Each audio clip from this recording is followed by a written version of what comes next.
It was an ordinary evening at Chateau Marmont, one of Hollywood's most exclusive restaurants, until Mel Gibson walked through the door. The Oscar-winning director and actor, known for his controversial past, simply wanted to enjoy a quiet dinner. Instead, what transpired that night would leave the entire restaurant stunned and social media ablaze with stories of redemption, humility, and unexpected kindness. What began as public humiliation for the Hollywood star quickly transformed into something nobody could have predicted. The line between villain and hero blurred in ways that would challenge everyone's perceptions, including those who thought they knew everything about the man who had fallen from Hollywood's grace years before. Sometimes, it's not the insult that defines a person, but how they respond when faced with rejection. Comment where you're watching from today, because this story of what happened when Mel Gibson was denied service at one of Los Angeles' most prestigious establishments is something you'll want to discuss with others. When the hostess looked Mel Gibson in the eye and uttered those shocking words, no one could have anticipated what would follow. The restaurant fell silent as staff and patrons alike held their breath, waiting for the notoriously temperamental star to explode in rage. But what happened instead left witnesses speechless. The security cameras captured everything: the initial confrontation, the tense exchange of words, and then the moment that would soon be shared millions of times across social platforms worldwide. It wasn't the celebrity meltdown everyone expected. It was something far more powerful. The manager who had made the decision to refuse service stood firm, arms crossed, representing years of Hollywood's judgment against the controversial actor. Behind him, a staff divided, some uncomfortable with the public rejection of a paying customer, others silently approving of taking a stand against a man whose past comments had once made him an industry pariah. The power dynamic couldn't have been clearer: an establishment exercising its right to refuse service versus a man whose reputation had preceded him. But power dynamics have a way of shifting when you least expect them to. In an industry built on image and perception, being publicly denied service is the kind of moment celebrities hire PR teams to avoid. Yet somehow, in the aftermath of what should have been another celebrity scandal, something remarkable emerged.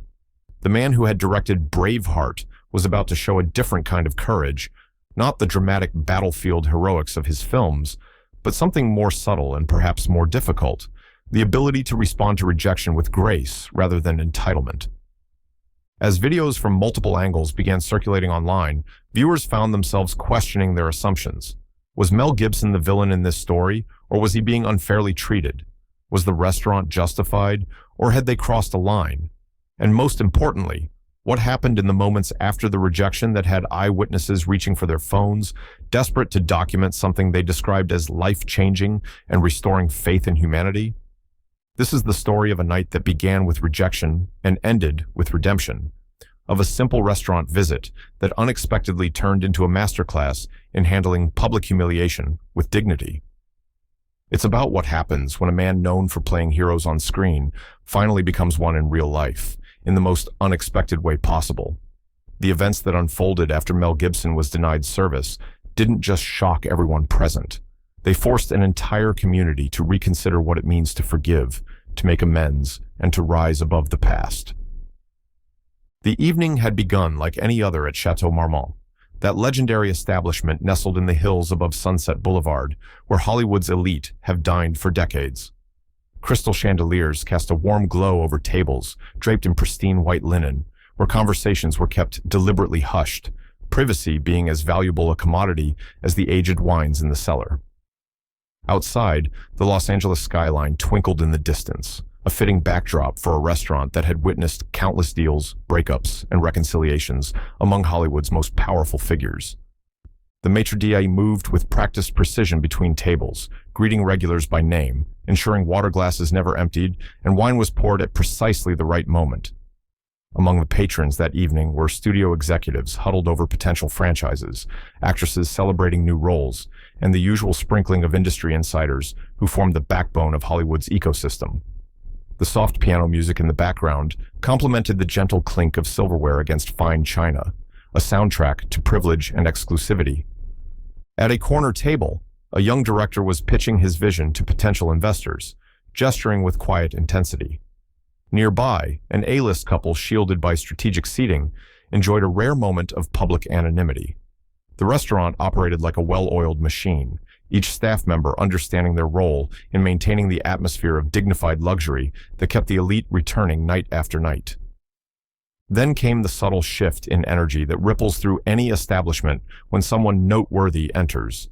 It started near the entrance, a few glances, whispers behind hands, the almost imperceptible straightening of postures as attention gravitated toward the door. Mel Gibson had arrived, not with an entourage or fanfare, but alone, dressed in a simple navy blazer over a white button-down shirt. His silver hair and beard were neatly trimmed, his expression neutral as he waited to be acknowledged. The actor stood with the quiet confidence of someone accustomed to being recognized, yet there was something different about him tonight, a humility that hadn't always been associated with the star. He carried himself not as the Hollywood icon who had commanded millions per film, but as a man who had weathered public storms and emerged on the other side, perhaps wiser, certainly more subdued.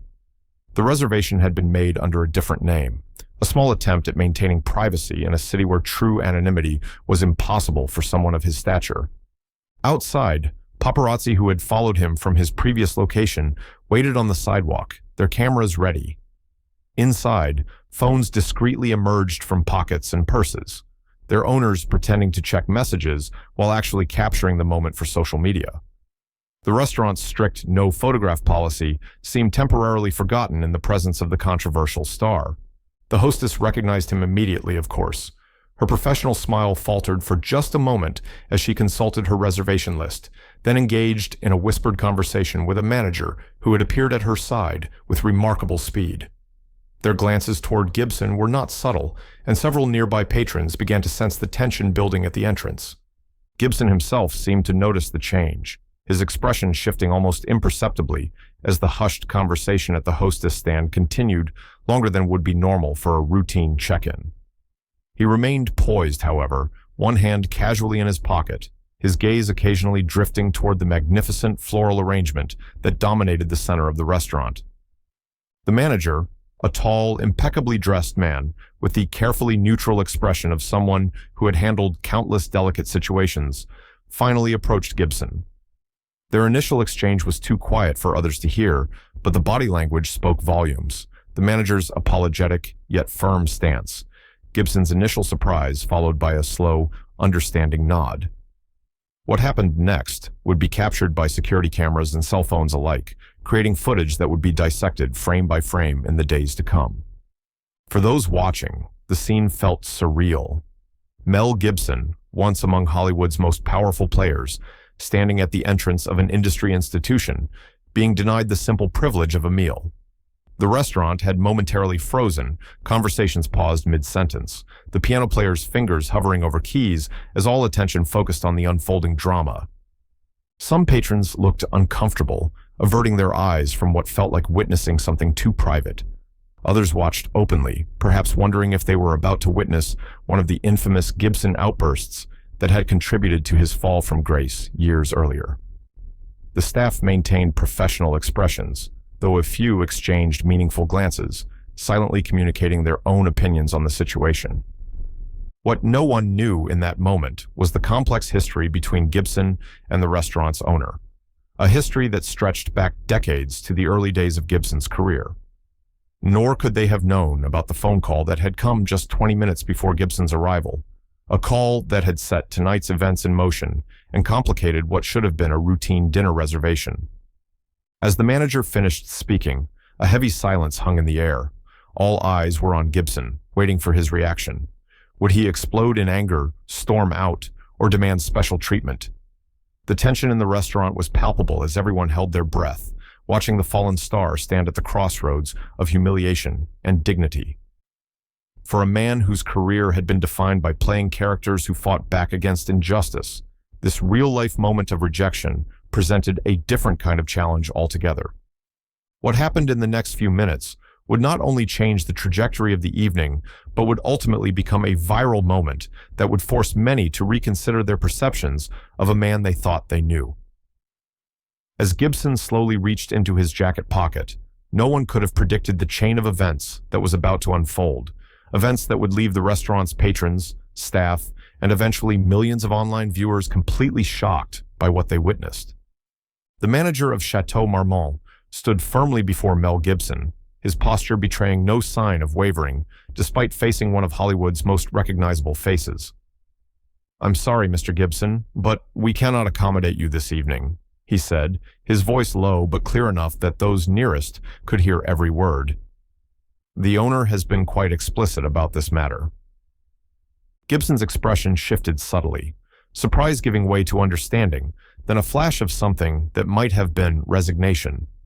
For a man once known for explosive temper, his composure was remarkable. "May I ask why?" he inquired simply, his Australian accent more pronounced under stress. The manager cleared his throat, uncomfortable with the public nature of the confrontation, yet unwilling to back down. "The establishment reserves the right to refuse service to anyone. I believe you're aware of the reasons." His implication hung in the air. Gibson's past controversies, the anti-Semitic remarks, the recorded rants that had made him persona non grata in many Hollywood circles. A murmur rippled through the restaurant as patrons recognized the unfolding drama. At a nearby table, a well-known producer leaned forward, making no effort to hide his satisfaction at Gibson's predicament.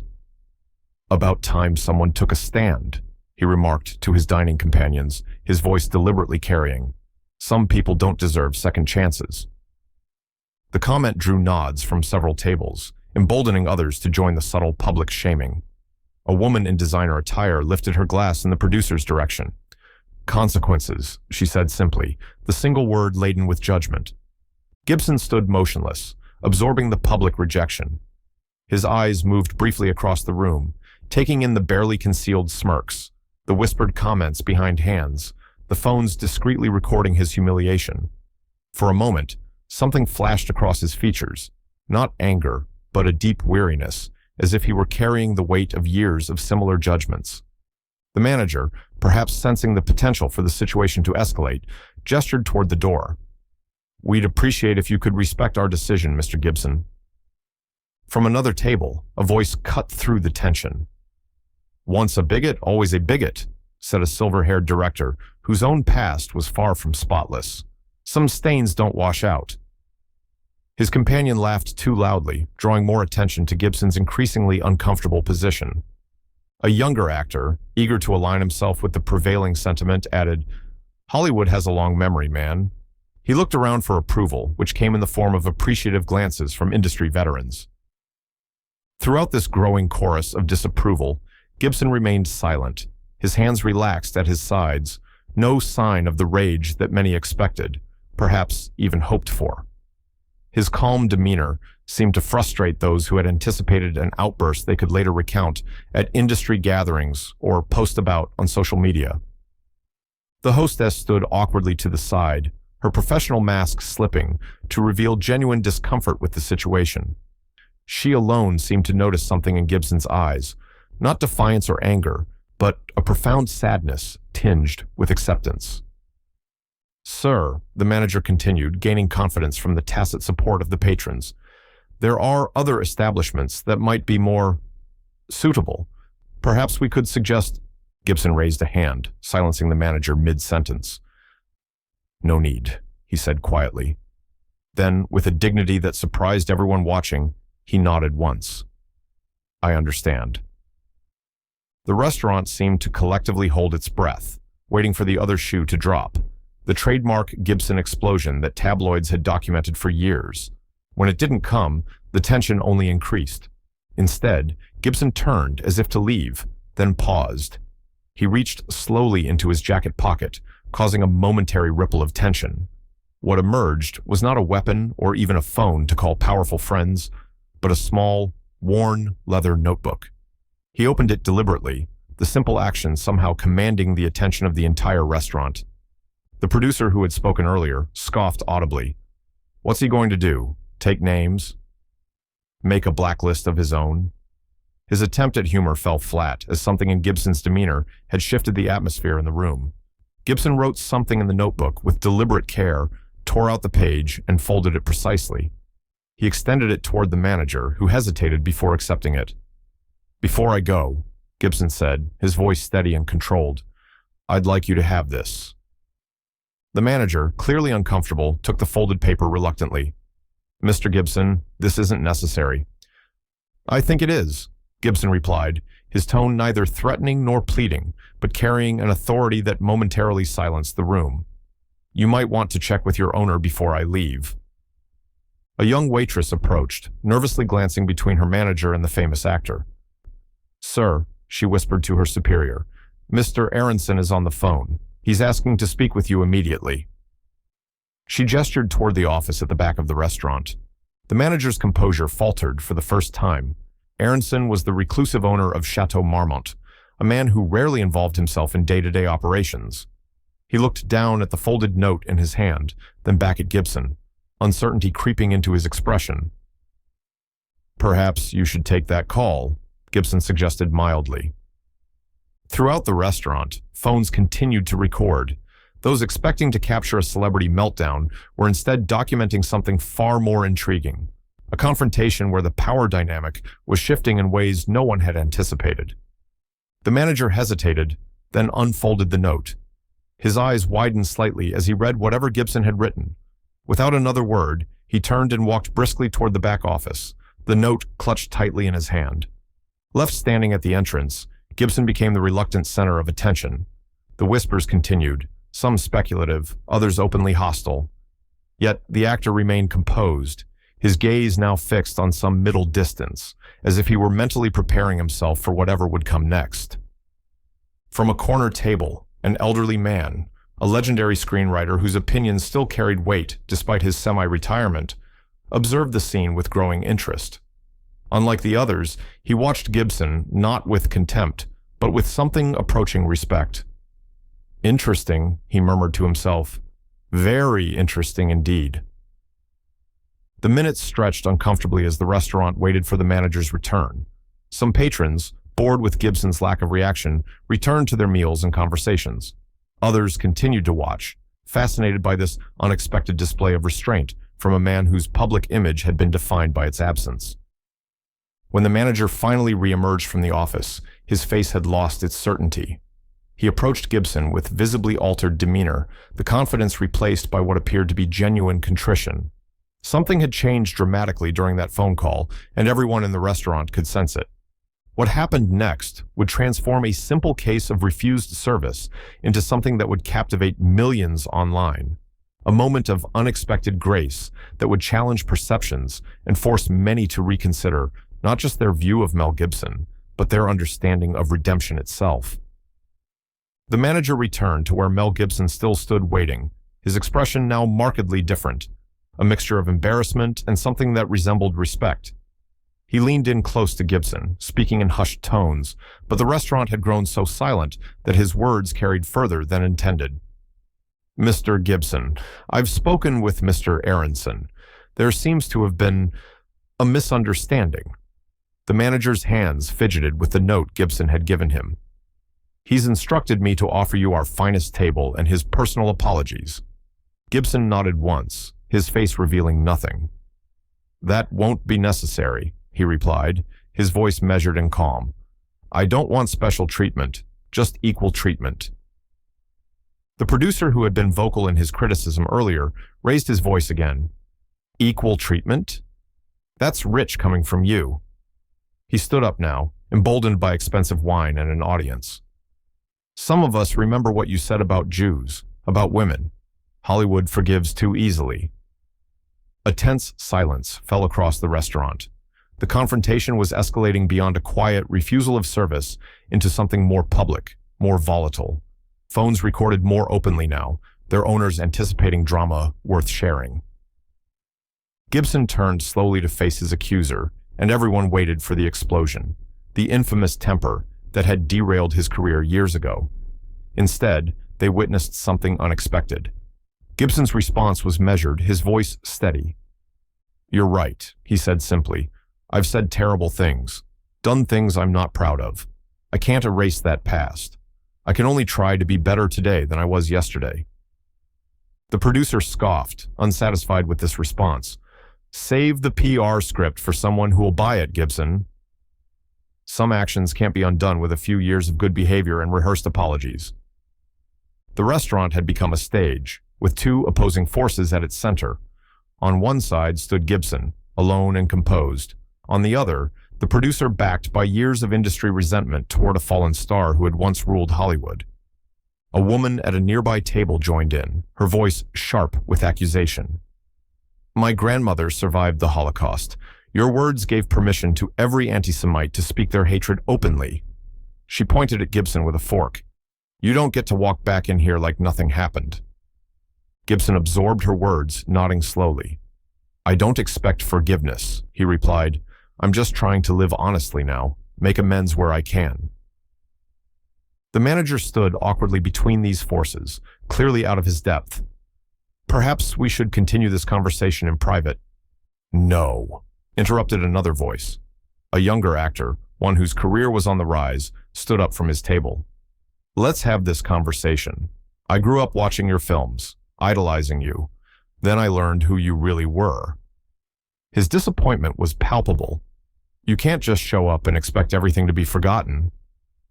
The tension in the restaurant continued to build. More patrons joined the impromptu tribunal, voicing long-held grievances against the actor. Gibson stood firm, making no move to leave, yet offering no defense beyond acknowledging the harm his past actions had caused. The elderly screenwriter who had been watching quietly finally spoke, his voice cutting through the growing noise. "I've been in this town for 50 years, he said, commanding attention despite his age. "I've seen saints become sinners, and sinners become saints. The only constant in Hollywood is hypocrisy." He gestured around the room. "Half the people in this restaurant have said or done things they pray never become public. The difference is, Gibson's demons made headlines." The producer turned his scorn toward the old man. "Are you actually defending him?" "I'm questioning our selective outrage," the screenwriter replied calmly, "and our selective forgiveness." A waitress approached Gibson hesitantly, holding a glass of water. This small gesture of kindness stood out amidst the hostility. "Would you like to sit down, sir?" she asked quietly. Before Gibson could respond, the manager interjected, having recovered some of his authority. "Mr. Gibson, Mr. Aronson was quite insistent. He mentioned something about St. Mary's Hospital. He said you would understand." At the mention of St. Mary's, Gibson's expression changed subtly. A flicker of emotion quickly controlled. A few patrons exchanged confused glances, sensing they were missing critical context. "That's private," Gibson said firmly. The young actor who had expressed his disappointment wasn't satisfied. "What's this about a hospital? Another PR stunt to rehabilitate your image?" Gibson remained silent, refusing to elaborate. The manager, however, seemed to have gained new information during his phone call that had transformed his perspective entirely. "Mr. Aronson wants me to tell you that the children's wing will be completed ahead of schedule," the manager continued, ignoring Gibson's desire for privacy. "He said to thank you for the anonymous donation that made it possible." A murmur spread through the restaurant as this new information disrupted the established narrative. The producer, unwilling to concede, pressed on. "One good deed doesn't erase years of hate speech." "You're right," Gibson agreed, surprising everyone again. "It doesn't. Nothing erases the past." He looked around the room, making eye contact with those who had been most vocal in their criticism. "I'm not asking for the slate to be wiped clean. I'm just asking for the chance to be judged by who I am today, not just by my worst moments." The screenwriter nodded appreciatively at this response. "Redemption isn't earned in grand gestures," he commented. "It's earned day by day, choice by choice, often when no one's watching." The woman who had mentioned her Holocaust survivor grandmother stood up abruptly. "Mr. Gibson," she said, her voice tight with emotion, "I came here tonight to celebrate my daughter's engagement. I did not come to participate in your public rehabilitation." She gathered her purse. "Whatever good you've done, I'm glad for it, but some wounds run too deep for easy healing." Gibson nodded respectfully toward her. "I understand," he said simply, "and I'm truly sorry for the pain I caused." The restaurant remained divided, some moved by Gibson's composure and apparent sincerity, others unmoved, viewing his behavior as calculated performance. The atmosphere crackled with unresolved tension. The manager, looking increasingly uncomfortable with the situation, made another attempt to regain control. Mr. Gibson, if you'll follow me, I'll show you to a table. Gibson shook his head. I think it's better if I leave. He turned toward the exit, then paused, addressing the room one last time. I'm sorry for disrupting your evening. As he moved toward the door, an unexpected voice called out. Mr. Gibson, it was the hostess who had first greeted him. Before you go, could I have a word? All eyes turned to the young woman, who suddenly seemed terrified to be the center of attention. Gibson stopped, waiting. My brother, she began, her voice barely audible. She cleared her throat and tried again. My brother was at St. Mary's last year, leukemia. Her eyes filled with tears. The new children's wing, the one with the art therapy room. It made all the difference during his treatment. The restaurant had gone completely silent. He didn't know who paid for it. None of us did. She looked directly at Gibson now. He's in remission now, and he loves your films. Gibson's carefully maintained composure cracked slightly, a flash of genuine emotion crossing his features before he regained control. He nodded once, unable to speak. The manager, sensing a shift in the room's energy, moved quickly to Gibson's side. Perhaps you'll reconsider staying for dinner? The producer, unwilling to let the moment pass, interjected once more. Don't be fooled by orchestrated sentimentality. This is exactly how people like him operate. But his words no longer carried the same weight. The atmosphere had shifted imperceptibly. The narrative was becoming more complex than anyone had anticipated when Gibson first walked through the door. What happened next would transform not just the evening, but the public's perception of a man many had written off years ago. As Gibson finally made his decision, to stay or to go, the events that followed would spread across social media with a force that no one in the restaurant could have predicted, least of all Gibson himself. The heavy oak door of Chateau Marmont swung open, drawing all eyes to the entrance once again. A distinguished older man with silver hair entered, his expensive suit and commanding presence immediately identifying him as someone of significance. Mr. Aronson himself, the reclusive owner of the restaurant, had made an unprecedented appearance. The staff froze in momentary shock before scrambling to attention. In 15 years, many had never seen him in person, knowing him only through memos and the occasional conference call. His presence transformed the atmosphere instantly. Aronson scanned the room, ignoring the whispers that followed him as he walked directly to where Mel Gibson stood. Without hesitation, he extended his hand. Mel, he said warmly, loud enough for nearby tables to hear. I apologize for this misunderstanding. It's been too long. The producer, who had been Gibson's most vocal critic, sank slowly back into his chair, his expression flickering between confusion and disbelief. Others watched with similar bewilderment as the two men embraced like old friends. Aronson turned to face the restaurant, his arm now resting on Gibson's shoulder. Many of you don't know this, he began, his voice carrying authority that commanded attention. But 20 years ago, when my daughter was diagnosed with a rare form of cancer, doctors gave her 6 months to live. A hush fell over the restaurant as Aronson continued. We had exhausted every treatment option in the country. Our last hope was an experimental procedure in Switzerland that our insurance wouldn't cover. His voice grew thick with emotion. The cost was over $2 million, money we didn't have. He looked at Gibson, whose eyes were fixed on the floor. This man, whom I had met only once at a charity event, heard about our situation through a mutual friend. The next day, a bank called to inform me that the treatment had been paid for in full. Anonymous donation, they said. Murmurs spread through the restaurant. The producer, who had been so critical earlier, shifted uncomfortably in his seat. My daughter turned 30 last month, Aronson continued. She's a doctor now at St. Mary's, the same hospital where Mel has anonymously funded the new children's wing, the cancer research department, and the family housing facility. The hostess who had spoken about her brother nodded, tears streaming down her face. For 20 years, Aronson said, I've respected Mel's wish to keep his generosity private. He's never used these acts for publicity or to offset his public mistakes. He's never asked for recognition or gratitude.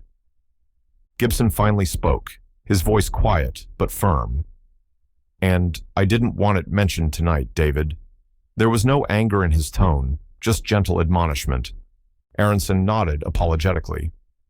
I know, but sometimes the truth needs to be spoken aloud. He addressed the restaurant again. I'm not asking anyone to forget or excuse harmful words or actions from the past. I'm simply sharing a side of this man that he has deliberately kept hidden. The elderly screenwriter raised his glass in Gibson's direction, the mark of true charity, when the left hand doesn't know what the right is doing. From her table, the woman who had mentioned her Holocaust survivor grandmother studied Gibson with conflicted eyes. Why keep it secret? She asked directly. Why not let people know about this side of you? Gibson met her gaze steadily. Because good deeds done for recognition or reputation aren't really good deeds at all, he answered simply. They're transactions. The young actor who had expressed his disappointment earlier approached hesitantly. Is it true about the children's wing? He asked. My cousin works at St. Mary's. The new facility has changed everything for those kids. It wasn't just me, Gibson replied. Many people contributed. But you were the primary donor, Aronson clarified, and the one who insisted your name never appear anywhere. A waiter stepped forward unexpectedly. Mr. Gibson, he said, his voice trembling slightly. 3 years ago, you paid for my mother's kidney transplant. Gasps rippled through the restaurant. You never met her.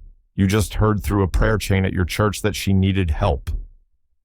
Gibson looked genuinely uncomfortable now, surrounded by revelations he had worked to keep private. You made me promise never to tell anyone, the waiter continued, but I can't stay silent tonight. He turned to the room. This man paid for my mother's surgery, her medication, even covered our rent while I took time off to care for her. He checked on her recovery for months afterward. The producer, who had been Gibson's harshest critic, stood up again, but this time his posture had changed. Why? He demanded, though his tone had lost its edge. After everything the industry said about you, after how many of us wrote you off, why help the same community that rejected you? Gibson's answer came without hesitation, because healing isn't about keeping score. He paused, choosing his words carefully. I've caused harm with my words and actions. That's on me. But the path forward isn't about balancing scales or rehabilitating my image. It's about being better, doing better, not for recognition, but because it's right. From across the room, a renowned director who had remained silent throughout the evening finally spoke. I've worked in this town for 30 years, he said. I've seen countless PR campaigns designed to salvage tarnished reputations. This doesn't feel like that. It's not, Aronson confirmed. Mel has turned down multiple press opportunities to discuss his charitable work. He's rejected book deals and documentary offers that would paint him in a more sympathetic light. The woman with the Holocaust survivor grandmother approached Gibson slowly. My faith teaches that true repentance isn't just about words, she said quietly. It's about changed behavior, about making amends wherever possible. She studied his face intently. I can't speak for others, but I see a man trying to live that principle. Gibson nodded once, accepting her words without elaboration. The atmosphere in the restaurant had transformed completely. Where there had been hostility, there was now thoughtful reflection.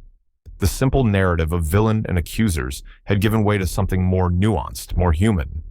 Aronson gestured toward a private dining area. Now, will you please join me for dinner, old friend? There's someone I'd like you to meet. As if on cue, a young woman appeared at Aronson's side, his daughter, the cancer survivor, whose life Gibson had helped save 2 decades earlier. She embraced Gibson without hesitation. Thank you, she whispered, loud enough for nearby tables to hear. Not just for the gift of life, but for the gift of purpose. Your example inspired my decision to become a doctor. Phones continued to record, but the nature of what they captured had changed dramatically. This was no longer about documenting a celebrity meltdown or public humiliation. It was about witnessing an unexpected moment of grace and reconciliation. As Gibson followed Aronson and his daughter toward the private dining room, patrons and staff alike watched in silence, processing what they had witnessed. The producer, who had been so vocal in his criticism earlier, caught Gibson's eye as he passed. I misjudged you tonight, he said simply. Gibson paused. "We've all misjudged each other at one time or another," he replied. "The question is what we do next." With that, he continued toward the private room, leaving behind a restaurant full of people whose evening had taken a turn none could have predicted, and whose videos and social media posts would soon challenge millions online to reconsider their own assumptions, not just about Mel Gibson, but about the complex, messy nature of human redemption itself. Word of what had transpired at Chateau Marmont spread through Hollywood with unprecedented speed. By midnight, clips of the confrontation and subsequent revelations were trending across every social media platform. What had begun as an attempt to document celebrity humiliation had transformed into something far more powerful, a genuine moment of reckoning and redemption captured in real time. The producer who had been Gibson's most vocal critic that night sat alone in his home office, scrolling through the comments on a viral video that included his own harsh words. The public reaction wasn't what he had expected. Rather than finding support for his stance, he discovered thoughtful discussions about forgiveness, redemption, and the human capacity for change. His phone had been ringing non-stop, calls from friends, colleagues, and eventually journalists seeking comment on the evening's events. After declining several interview requests, he finally answered a call from an old friend, a veteran publicist who had navigated countless Hollywood crises. "You need to make a statement," the publicist advised. "The narrative is getting away from you." The producer sighed deeply. "Maybe it should," he replied after a long pause. "Maybe I was wrong." At St. Mary's Hospital, staff were overwhelmed by the sudden interest in their children's wing. Donations began pouring in from people inspired by what they had witnessed online. The hospital administrator, who had honored Gibson's request for anonymity for years, fielded calls from major news outlets requesting confirmation of his involvement. "All I can tell you is that the children's wing exists because of a donor who asked to remain anonymous," she repeated carefully. "The impact of this facility on our young patients' lives has been immeasurable." Back at Chateau Marmont, the evening had extended far beyond typical operating hours. The restaurant had emptied of regular patrons, but the staff remained, gathered in small groups, discussing what they had witnessed. The hostess, who had shared the story of her brother, sat with several waiters, scrolling through reactions online. "It's gone global," she said, her voice tinged with awe. "People are sharing their own stories of Gibson's anonymous generosity. There are hundreds of them, hospital bills paid, mortgages saved, scholarships funded, all with the same condition, absolute silence." The maitre d' shook his head in wonder. In an industry built on publicizing every charitable act, he's been doing this for decades without ever letting it be known. In the private dining room, Aronson, his daughter, and Gibson were joined by the elderly screenwriter who had spoken up during the confrontation. Their conversation had long since moved beyond the events of the evening to deeper matters of life, legacy, and the complicated journey of becoming a better person. "You know this will change things," the screenwriter said, gesturing to his phone where notifications continued to accumulate. "The secret's out now." Gibson nodded, his expression reflective. "Maybe it's time. Not for me, but for what it might mean to others, struggling with their own past mistakes." Aronson's daughter, Dr. Sarah Aronson, leaned forward. "When I was fighting cancer, you told me something I've never forgotten. You said that our darkest chapters don't have to define our whole story." Gibson smiled slightly, remembering. "I was probably quoting someone wiser than myself." "Nevertheless," she continued, "it gave me hope when I needed it most. Maybe that's what tonight will do for others. Show that redemption isn't just a concept in movies, but something real, something possible." The restaurant manager knocked softly before entering the private room. "I'm sorry to interrupt," he said, his earlier arrogance replaced by genuine humility. "But there's something you should see." He handed his tablet to Aronson, who scrolled through what appeared to be news coverage. His eyebrows rose in surprise before passing the device to Gibson. "They're calling it the Gibson effect," he explained. "People are sharing stories of forgiveness and reconciliation inspired by what happened tonight. There's a hashtag trending about second chances and anonymous kindness." Gibson passed the tablet back without comment, though his expression suggested he was processing this unexpected development. Outside the restaurant, A small crowd had gathered, not paparazzi hunting for scandal, but ordinary people drawn by the stories spreading online. Some held candles, creating an impromptu vigil of sorts. Others simply stood in quiet reflection, moved by what they had seen and heard. Within Hollywood circles, text messages and calls flew back and forth as the industry grappled with the evening's revelations. Studio executives who had long considered Gibson untouchable began reassessing. Actors who had publicly distanced themselves found themselves questioning their stance. The simple narrative of villain and victims had been complicated by evidence of a man quietly working to make amends without seeking credit or absolution. In her apartment across town, the woman who had mentioned her Holocaust survivor grandmother sat composing an email to her family. "I witnessed something tonight that I'm still trying to process," she wrote. "It's made me think about what Bubby always said about the complexity of forgiveness, that it's not a gift we give others, but a freedom we give ourselves." Dawn was breaking by the time Gibson finally left Chateau Marmont. The crowd outside had grown, though they maintained a respectful distance. No one shouted questions or demanded statements. Instead, there was a sense of collective witness to something authentic in an industry often defined by artifice. As Gibson walked to his car, the young waiter who had revealed his mother's transplant story approached hesitantly. "Sir," he said, "I broke my promise tonight about keeping your generosity private." "I'm sorry for that." Gibson placed a gentle hand on the young man's shoulder. "Some secrets serve their purpose and then need to be released," he replied. "Your mother, she's still doing well?" The waiter nodded, tears welling in his eyes. "She asks about you every Sunday at church, prays for you by name." "Tell her those prayers have been felt," Gibson said simply. As he prepared to drive away, a journalist who had arrived with the growing crowd called out a question. "Mr. Gibson, after everything that's happened tonight, what do you want people to take away from this?" Gibson paused, considering the question with genuine care. When he finally spoke, his words were measured and thoughtful. "That we're all works in progress," he said. "That our worst moments don't have to define us if we're willing to do the hard work of becoming better.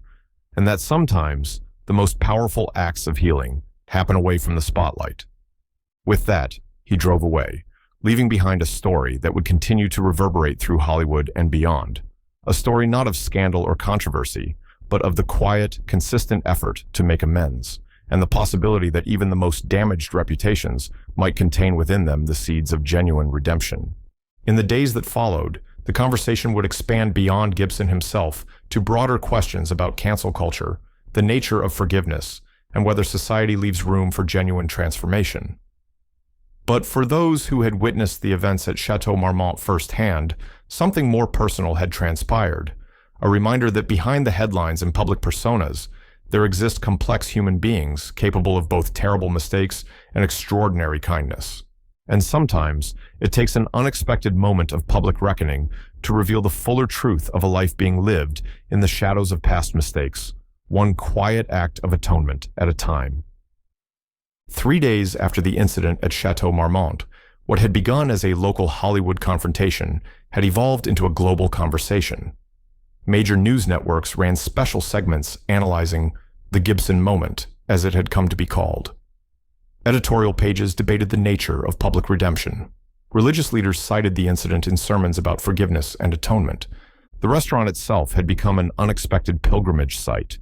People left notes and small tokens at the entrance, symbols of their own journeys toward forgiveness or healing. The manager, who had initially refused Gibson's service, found himself at the center of a media storm, with requests for interviews pouring in from around the world. "I was just doing what I thought was right at the time," he told a morning show host who had managed to secure an exclusive. "I think we all were, acting on incomplete information, making judgments based on what we thought we knew." He paused, choosing his words carefully. "What I learned that night is that people are more complex than their worst moments or their public personas." Social media platforms were flooded with what quickly became known as Gibson stories, accounts from people who had benefited from the actor's anonymous generosity over the years. A children's hospital in New Zealand confirmed that their burn unit had been funded by an anonymous donor who matched Gibson's description. A small film school in Arizona revealed that their scholarship program for disadvantaged youth had been quietly supported by Gibson for over a decade. The woman who had been present with her Holocaust survivor grandmother published a thoughtful essay that went viral, exploring the Jewish concept of teshuvah, genuine repentance that involves acknowledgement of wrongdoing, sincere apology, and changed behavior. "What I witnessed wasn't a PR stunt," she wrote. "It was a man who had been doing the difficult work of making amends for years, not in public statements, but in concrete actions that changed lives." In Hollywood, the impact was particularly profound. The producer who had confronted Gibson issued a public statement that surprised many with its candor. "For years, I've prided myself on being on the right side of history," he wrote. "What I realized that night is that righteousness without compassion becomes its own form of cruelty. I misjudged not just Mel Gibson, but the possibility of genuine transformation." Film executives who had long considered Gibson unemployable began tentative conversations about future projects, not because they suddenly excused his past behavior, but because they recognized the complex humanity behind the headlines. A flawed man who had caused real harm, but who had also committed himself to making genuine amends outside the public eye. At St. Mary's Hospital, the children's wing was overwhelmed with new donations and volunteers. Dr. Sarah Aronson, now publicly identified as the cancer survivor whose treatment Gibson had funded 20 years earlier, established a foundation dedicated to promoting restorative justice and rehabilitation. "What happened at that restaurant has created space for a different kind of conversation," she explained during the foundation's launch. "One that acknowledges harm without denying the possibility of healing and growth." Religious communities particularly embraced the story, finding in it a powerful modern parable about redemption. "What makes this story so compelling," said a prominent pastor during a widely shared sermon, "is that Gibson's journey toward atonement wasn't performed for the cameras. It was lived quietly, consistently, year after year, when no one was watching." Mental health professionals noted a surge in what they called reconciliation outreach.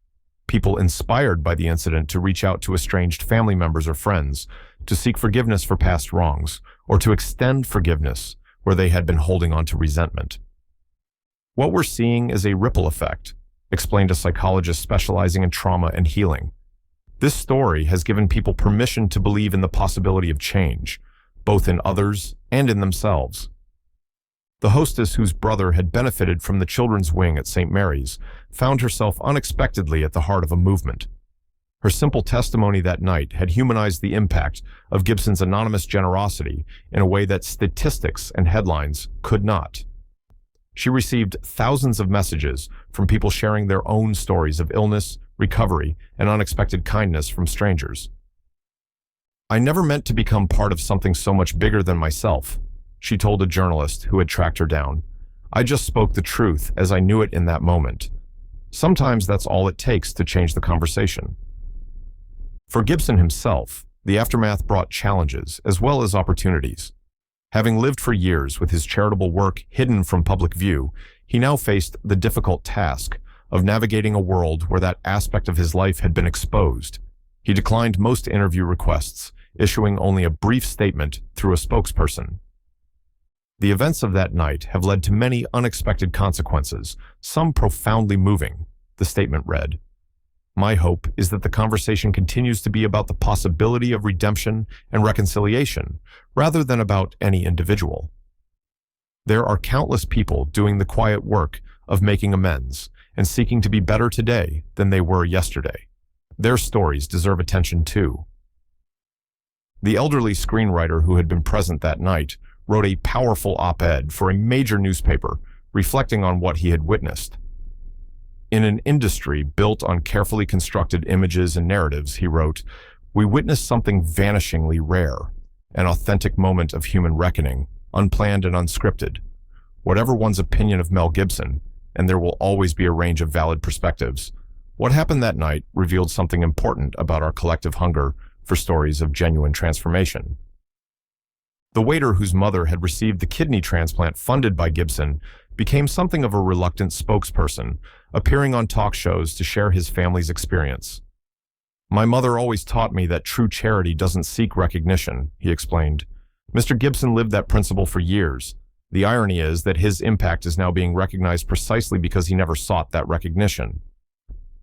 Academics and cultural critics began examining what they called the Gibson paradigm, the phenomenon of public figures doing private good while navigating the aftermath of public mistakes. Scholarly articles explored the distinction between performative apologies and substantive atonement, between image rehabilitation and genuine transformation. What makes this case study so compelling, wrote one ethics professor, is that Gibson's charitable acts weren't part of a public redemption tour. They were consistent, private efforts spanning decades, suggesting an authentic commitment to making amends rather than simply managing public perception. 6 days after the incident, as the conversation continued to evolve and expand, something unexpected happened at Chateau Marmont. The restaurant announced a special dinner service dedicated to raising funds for St. Mary's Hospital. The event sold out within hours, with Hollywood's elite clamoring for tickets to what had become the most meaningful gathering of the season. The evening was not about celebrity or status, but about the possibility that even in an industry often defined by artifice and illusion, moments of genuine human connection and transformation were still possible, and that sometimes the most powerful stories are the ones that unfold when no one is watching, until, through some unexpected turn of events, the whole world suddenly is. 1 year after the night that changed everything at Chateau Marmont, Mel Gibson stood on a different stage, the newly completed auditorium at St. Mary's Hospital's expanded children's wing. Unlike the restaurant confrontation that had unfolded spontaneously, this gathering had been carefully planned, though Gibson had initially resisted being the center of attention. "I'm here today not because of anything I've done," he began, addressing the packed room of medical staff, patients, families, and supporters. "I'm here because sometimes life gives us unexpected second acts, chances to rewrite our stories not through words, but through actions." The audience included many faces now familiar to the public: the restaurant owner David Aronson and his daughter Dr. Sarah, the hostess whose brother had recovered from leukemia, the waiter whose mother had received the kidney transplant, and even the producer who had once been Gibson's harshest critic, but was now among his most thoughtful supporters.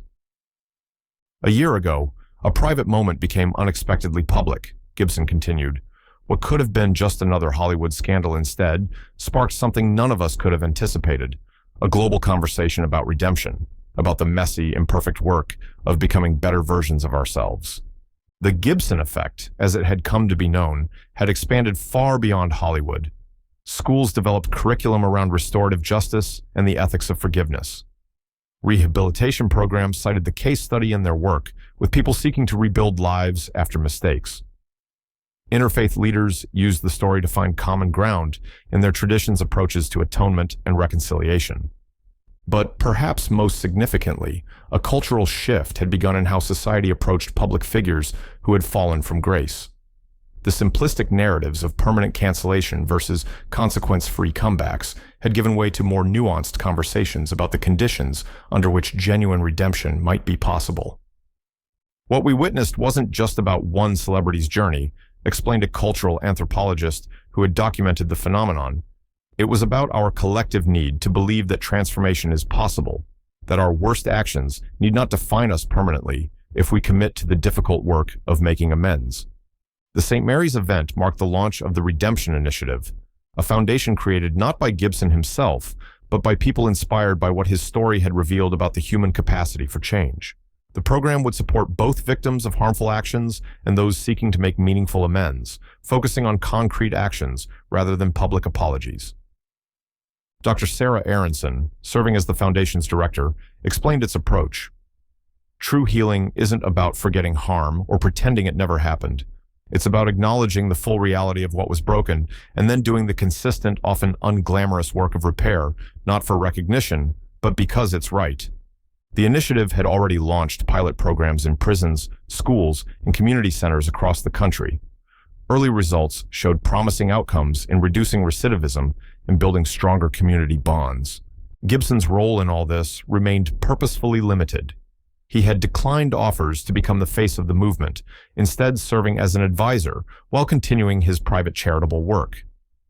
"My journey is just one example," he insisted during rare public comments. There are countless others doing this work far from the spotlight, with no cameras to document their progress. The woman whose Holocaust survivor grandmother had been present that night at Chateau Marmont now led interfaith dialogue sessions about forgiveness across religious traditions. What we've learned is that meaningful redemption requires three things, she explained to a gathering at a university symposium: sincere acknowledgement of harm caused, concrete actions to make amends, and changed behavior over time. Words alone are never enough.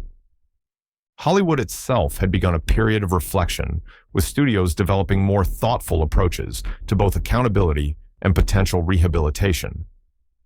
The all-or-nothing approach wasn't serving anyone, admitted one studio executive. We needed a framework for distinguishing between those who simply want consequences to disappear and those genuinely committed to making amends. The restaurant manager who had initially refused Gibson's service had undergone his own transformation, becoming an advocate for what he called informed compassion. He traveled to business conferences, sharing his experience of having his certainty challenged and his perspective expanded. "I thought I was taking a principled stand that night," he often said. "What I learned was that principles without compassion can become their own form of blindness." As the St. Mary's event concluded, patients from the children's wing presented Gibson with a handmade book containing letters and artwork expressing what the facility had meant to them and their families. One 10-year-old cancer survivor read her contribution aloud. "In my favorite stories, the heroes aren't perfect. They make mistakes, and then they work really hard to fix them. That's what makes them real heroes." Gibson, visibly moved, accepted the gift with characteristic humility. "The real heroes are in this room," he responded, gesturing to the medical staff, the families fighting illness together, and the community that supported them. They're the ones showing up day after day, doing the quiet work of healing without recognition or applause. As the gathering dispersed, the elderly screenwriter who had witnessed the original confrontation at Chateau Marmont approached Gibson. "You know what the most powerful part of your story is?" he asked. "It's that it wasn't planned as a story at all. You were just living it, one day at a time, when the world happened to notice." Gibson nodded thoughtfully. "Maybe that's true of all our lives," he replied.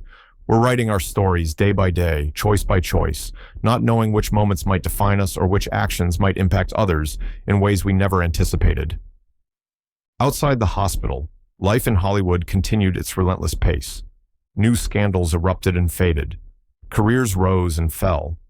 But something fundamental had shifted in how these stories were told and received.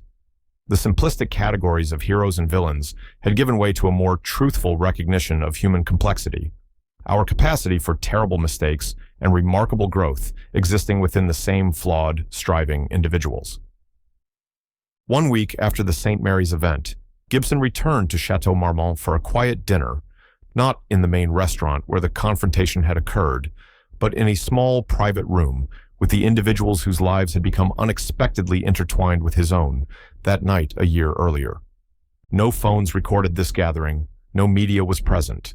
It was simply a group of people sharing a meal and reflecting on how a moment none of them had planned had sparked something larger than themselves, a renewed conversation about the possibility of redemption, the power of unseen actions, and the complex, ongoing work of becoming better versions of ourselves.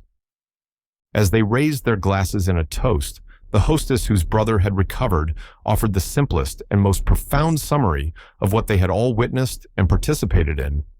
"To second chances," she said, "not as entitlements, but as opportunities to write better endings to our stories than their beginnings might have suggested." Gibson added quietly, "And to the countless others doing this work away from the spotlight, one day at a time." It wasn't a perfect ending, because real stories rarely have those.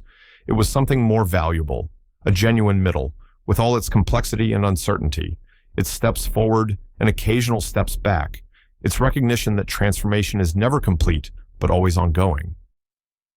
And perhaps that was the most powerful legacy of what had begun as a simple restaurant confrontation and evolved into something much more profound. The reminder that in a world often defined by snap judgments and permanent labels, the full truth of a human life, with all its failures and efforts at redemption, takes time to reveal itself. And sometimes, it's worth waiting to see how the story continues to unfold.